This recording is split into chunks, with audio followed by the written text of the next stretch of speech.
2 Chronicles 14 through 15 gives an account of the just deeds of Asa, the son of Abiyahu, king of Judah. It is written that Asa did that which was good and right in the eyes of God. He took away the altars of strange gods, the high places, and broke down the images and cut down the Asherah poles. He built fenced cities in Judah, and he had no war in all those years.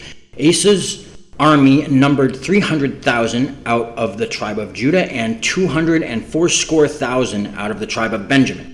In verse 9 of chapter 14, there comes out against this army Zerah the Ethiopian, with an army of 1,300 chariots. These are met in a place called Marisha to do battle.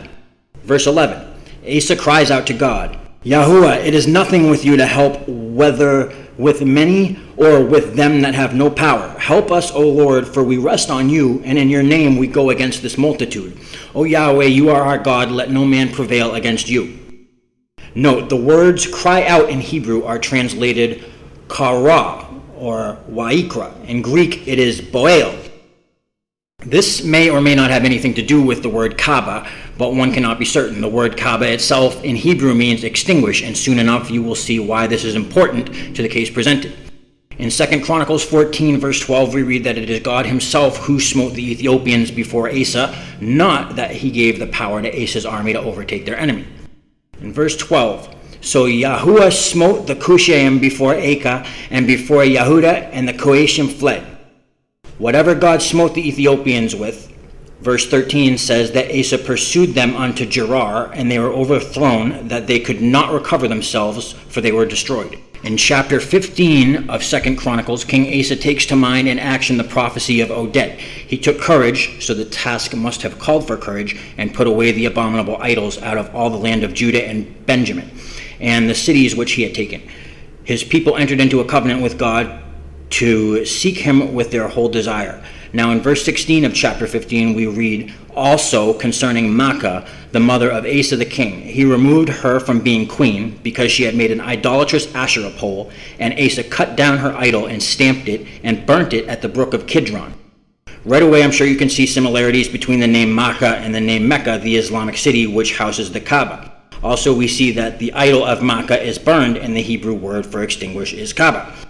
This is one of the mysteries of the scriptures that yields no results when searching for it on the free internet, quote unquote, which I find surprising considering it is more than possible that these words have no similarity to one another besides the names of the words themselves. However, if you were wondering why you may have seen the letters OS together before, I can only surmise that it is a direct identification of 2 Chronicles chapter 15. The letter O is the 15th letter of the alphabet, and there are 19 verses in the chapter. 19 is paired with S, the 19th letter of the alphabet. But in a world where it is globally mandated, if not at least understood, that any images of the Prophet Muhammad are an invitation to violence from radical fundamentalists, it is not surprising that such teachings, as I make known in this video, could be met with similar acts. It seems that many people are aware, in my experience, of the points I've made here, but if it were not for hidden messages in films like Casablanca, there would be little to prove this other than the learned teachers who, for their own reasons or influences, have kept silent on such matters. So let's start identifying this masterful work, Casablanca, as it pertains to the two chapters we just covered. The most famous quote of the film is when Humphrey Bogart says, "Here's looking at you, kid." This goes to symbolize the river Kidron. Asa cut down her idol and stamped it and burnt it in the river Kidron. Here we see first the number 7, then a brief dialogue, then the number 2 is seen. Rather 700 and 200, but here's why they're probably 7 and 2.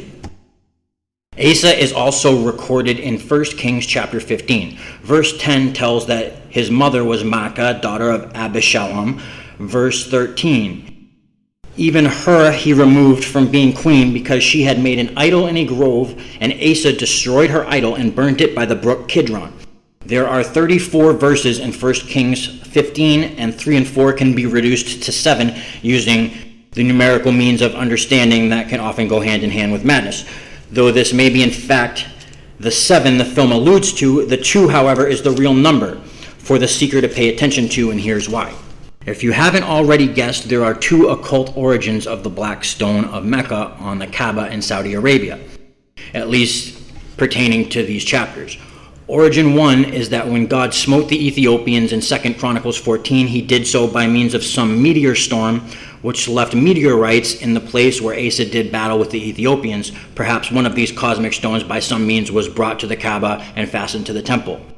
Origin 2 is the hypothesis that the remnants of the idolatrous pole of Mecca in 2 Chronicles 15:16 were extinguished, left by the brook of Kidron, and later on harvested and fashioned into the stone of the Kaaba.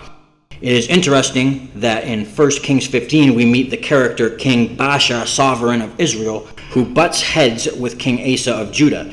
Israel and Judah were two separate nations at that time.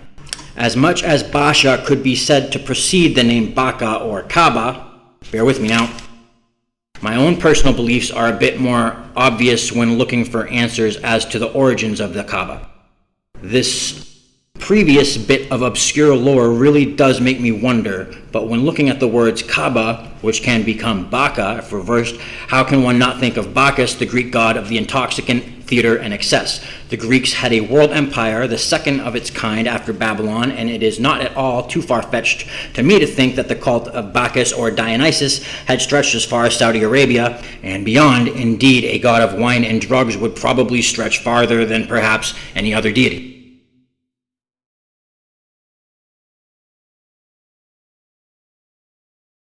See, here all you have to do is look at the letters in the subtitles to see a chance can be a way to say the name Asa, especially Aka, in the proper Hebrew tradition. Again, a chance can be Asa, or even less convincingly, Asherah, as in the Asherah pole of Makkah. Now here's a bit of history I was unversed in until just before I found this clip, when he says, bet 10,000 francs.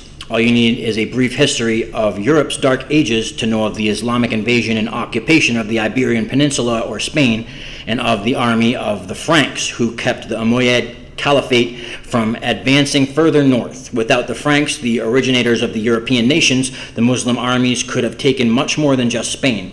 I find it only just that such history gives itself originally and first from the historical chronicle, as proven here.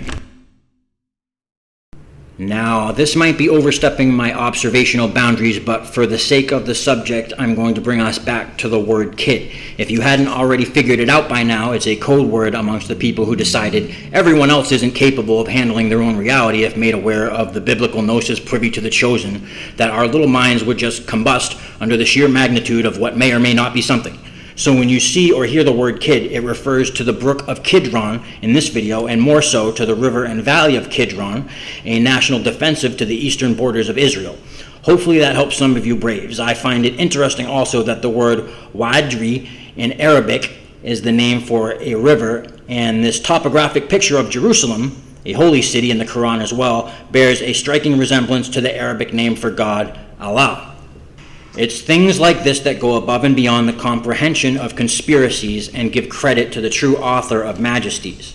In fact, I would venture that the Quran says it best, that, and thy disbelievers schemed, and Allah schemed against them, and Allah is the best of schemers. Surah 3, verse 54.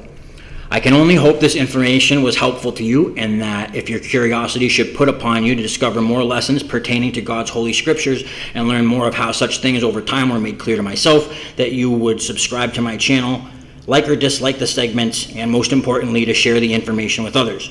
I will cover the Temple of Dionysus in greater detail in the near future, along with the occult hidden identity of Muhammad as Basmath and Behemoth of Genesis and Job.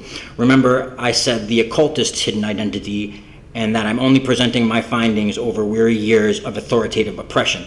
Thank you for watching. I hope and pray that the Almighty God of love blesses you with the beauty to witness and persevere another day in these trying times. Amen.